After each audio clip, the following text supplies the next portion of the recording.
안녕하십니까, 보살님들. 오늘도 세상살이가 참 어렵지 않으십니까? 마트에서 장을 보다 보면 예전보다 훨씬 비싸진 물가의 한숨이 절로 나오고 자식들 교육비며 의료비며 하나하나가 모두 부담스럽기만 합니다. 젊은 시절에는 열심히 일하면 언젠가는 여유로워질 것이라 생각했는데 나이가 들수록 오히려 돈 걱정이 더 커지는 것 같습니다. 은퇴 후 노후 준비는 충분한지, 병원비는 어떻게 마련할지, 자식들에게 부담을 주지는 않을지 하는 걱정들이 밤잠을 설치게 만들지 않습니까? 그런데 말입니다. 보살님들, 부처님께서는 이미 2500여 년 전에 우리가 겪고 있는 이런 경제적 고민들에 대한 해답을 모두 말씀해 주셨습니다. 오늘은 부처님의 가르침 속에서 진정한 부와 풍요로움을 얻는 4가지 방법에 대해 함께 살펴보겠습니다. 이 4가지만 제대로 실천하신다면 돈에 대한 불안과 걱정에서 벗어나 마음의 평안과 함께 현실적인 풍요로움까지 얻으실 수 있을 것입니다. 그럼 지금부터 부처님께서 직접 가르쳐 주신 돈이 되는 말씀 함께 들어보시겠습니다. 첫 번째로 보시의 마음으로 베푸는 자에게 복이 돌아온다는 부처님의 가르침입니다. 많은 분들이 돈이 부족할 때 더욱 움켜쥐고 아끼려고만 하시는데 이는 부처님 가르침과는 정반대입니다. 증이라 암경에서 부처님께서는 이렇게 말씀하셨습니다. 베푸는 자는 복을 얻고 베풀지 않는 자는 복이 없다. 한 줌의 밥이라도 기쁜 마음으로 베푸는 자는 그 공덕이 하늘까지 닿는다. 이 말씀의 깊은 뜻은 무엇일까요? 돈을 벌기 위해서는 먼저 돈의 에너지가 흘러야 한다는 것입니다. 물이 고이면 썩듯이 돈도 한 곳에만 모아두고 흘려보내지 않으면 그 에너지가 정체되어 버립니다. 실제로 우리 주변을 보면 어떻습니까? 정말 부자인 분들을 살펴보면 단순히 돈만 많이 버는 것이 아니라 그 돈을 적절히 사회에 환원하고 나누는 분들이 많습니다. 삼성의 이병철 회장도 LG의 구인회 회장도 모두 엄청난 사회공헌을 하면서 더욱 큰 부를 축적했지 않습니까? 그렇다고 해서 무작정 많은 돈을 기부하라는 말씀이 아닙니다. 부처님께서는 한 줌의 밥이라고 하셨습니다. 아주 작은 것이라도 진심을 담아 베푸는 것이 중요하다는 뜻입니다. 매달 1000원이든 2000원이든 꾸준히 불우유 돕기나 사찰 불사에 동참하는 것부터 시작해 보십시오. 아니면 길에서 만나는 노숙자분께 따뜻한 빵 하나를 건네는 것도 좋습니다. 중요한 것은 금액의 크기가 아니라 베푸는 마음의 진정성입니다. 이렇게 작은 보시라도 꾸준히 실천하다 보면 신기하게도 예상치 못한 곳에서 도움을 받게 되거나 뜻밖의 수입이 생기는 경험을 하게 될 것입니다. 이것이 바로 부처님께서 말씀하신 복덕의 힘입니다. 매일 아침 일어나서 오늘은 누구에게 어떤 도움을 줄 수 있을까 하는 마음으로 하루를 시작해 보십시오. 작은 베품이 큰 복으로 돌아오는 부처님의 가르침을 직접 체험하게 되실 것입니다. 두 번째로 정직하고 성실한 노동으로 정당한 재물을 얻어야 한다는 가르침입니다. 한국 사회에서 빠른 돈벌이에 대한 유혹이 얼마나 많습니까? 주식 투기, 부동산 투기, 각종 사기성 투자 상품들이 하루가 멀다 하고 우리를 유혹합니다. 특히 요즘에는 코인이니 비트코인이니 하면서 하룻밤에 부자가 될 수 있다는 달콤한 말들이 넘쳐나지 않습니까? 하지만 부처님께서는 중암경에서 분명히 말씀하셨습니다. 정당하지 않은 방법으로 얻은 재물은 결국 재앙의 씨앗이 되고 정직한 노동으로 얻은 재물만이 진정한 복을 가져온다. 실제로 우리 주변을 보면 어떻습니까? 투기로 한때 큰 돈을 벌었다가도 결국 더 큰 손실을 보고 빚더미에 앉게 되는 분들이 얼마나 많습니까? 반면에 묵묵히 자신의 자리에서 성실하게 일해온 분들은 비록 천천히라도 꾸준히 부를 축적해 나가는 것을 볼 수 있습니다. 제가 아는 한 보살님은 30년 동안 작은 반찬 가게를 운영해 오셨습니다. 화려하지도 않고 큰 이익을 남기는 사업도 아니었지만 항상 정직하게 장사하고 손님들에게 친절하게 대해 오셨습니다.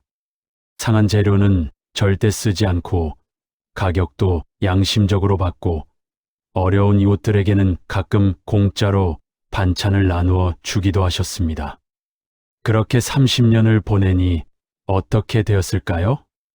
단골 손님들의 입소문이 퍼져서 지금은 여러 매장을 운영하는 사장님이 되셨고 자식들 교육도 모두 훌륭히 마치셨으며 노후 준비도 넉넉히 하게 되셨습니다. 이것이 바로 부처님 가르침의 힘입니다.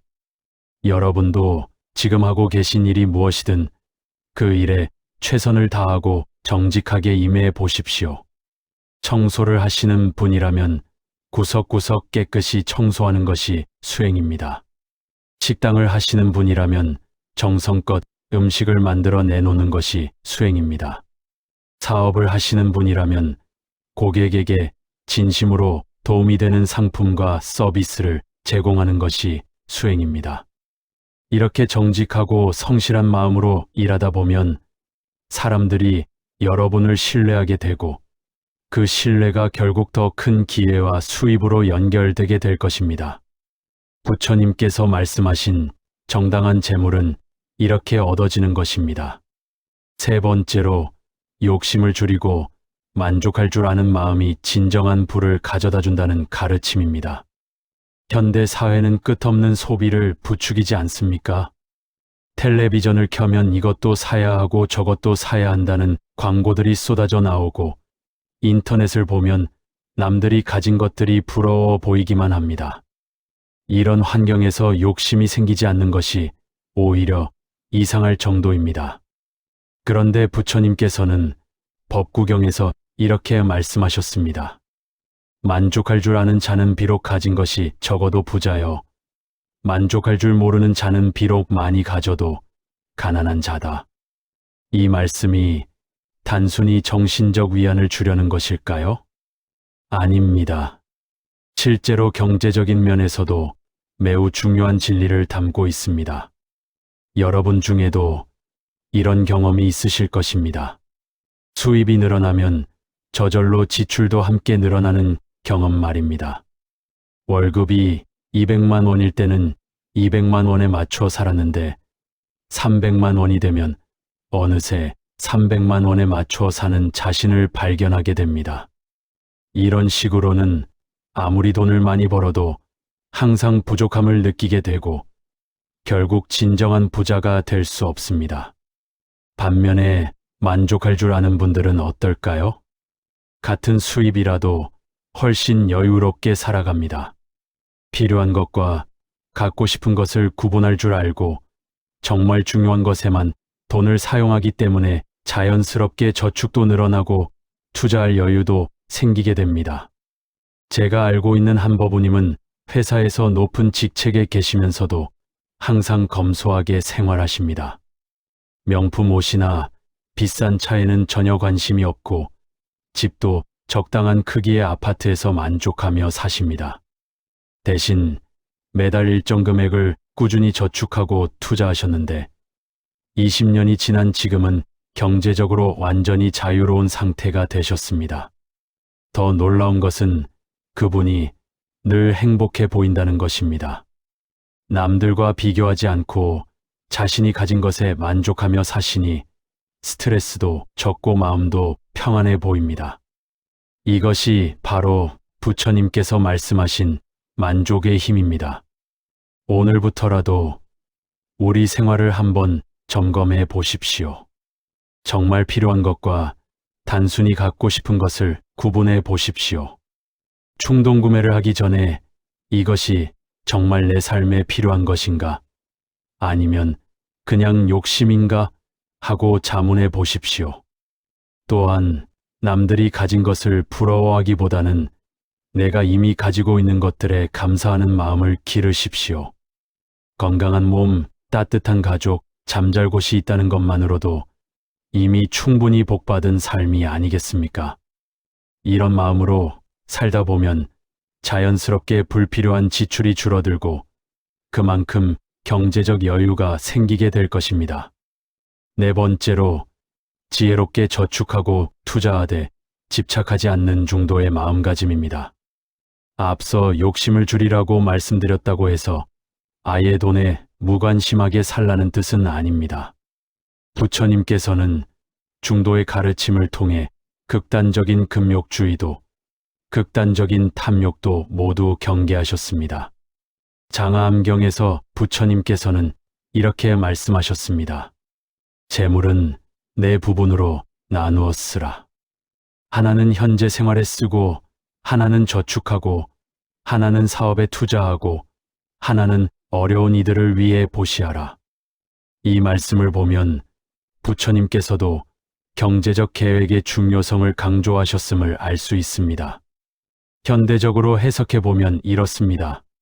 수입의 25%는 현재 생활비로 사용하고 25%는 저축하고 25%는 투자나 사업 확장에 쓰고 25%는 가족이나 사회를 위해 사용하라는 뜻입니다.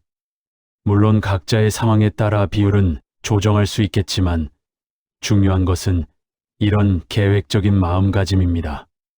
특히 저축과 투자의 중요성을 부처님께서도 강조하셨다는 점이 놀랍지 않습니까? 그런데 여기서 중요한 것은 집착하지 않는 마음입니다. 저축하고 투자하되 그 결과에 지나치게 매달리지 말라는 것입니다.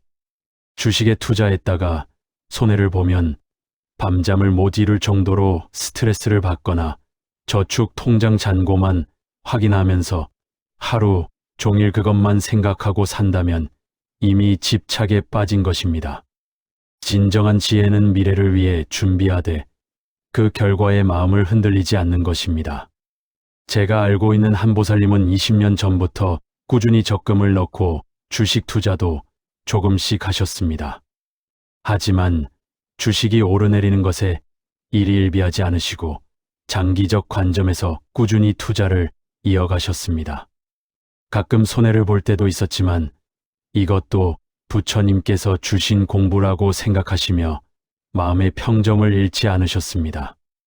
그 결과 지금은 안정적인 노후 자금을 마련하셨고 무엇보다 돈 때문에 스트레스 받지 않는 평안한 마음을 유지하고 계십니다. 이것이 바로 부처님께서 가르쳐 주신 중도적 재정 관리법입니다. 여러분도 무리하지 않는 선에서 저축과 투자를 시작해 보십시오. 매달 10만 원이든 5만 원이든 꾸준히 저축하는 습관을 기르고 여유가 생기면 안전한 투자 상품에도 관심을 가져보십시오. 하지만 그 과정에서 결과에 집착하지 마십시오.